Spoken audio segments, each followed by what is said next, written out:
Maybe you can then use that then to fall asleep and then still have a natural melatonin pulse at night.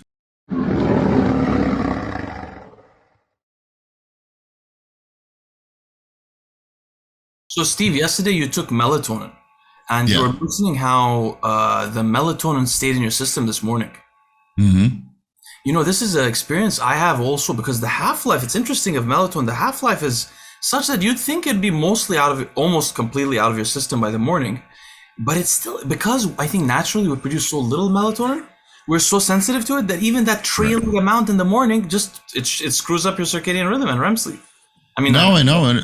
No, I mean, it improves sleep quality. I just think that some of the metabolites have a lingering effect and that they take way longer to metabolize than the actual melatonin itself.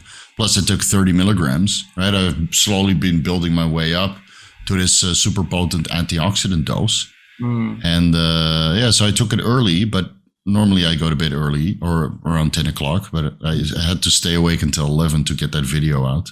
oh, and then So I was kind of fighting it, you know. I was like sitting there trying to make a thumbnail, dosing off.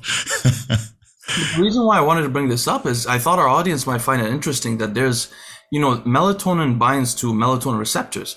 And it's interesting that a new class of antidepressants have been developed that bind to melatonin receptors. Usually they bind to melatonin receptors and do something else. They're trying to get things that do multiple things at once. And in fact, one of the drugs, I'm forgetting the name, I think it's agomelatine, is a agonist of the melatonin receptor, but also an antagonist of the LSD receptor, the angiotensin receptor. Right. So that receptor, right, fluvoxamine and SSRIs use that receptor to produce neurogenesis. But for some people, that receptor, if you block it, it causes a lot of calming if you selectively block it. So the drug, like I think it's agomelatine, it's a melatonin receptor agonist that has a very quick half-life. Much quicker than melatonin. Yeah. That's good. Maybe you can then use that then to fall asleep and then still have a natural melatonin pulse at night.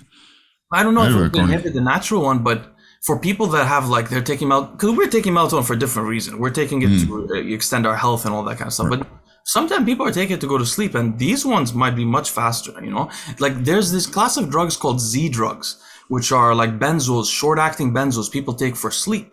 Problem is they're associated with around 30% increase in mortality.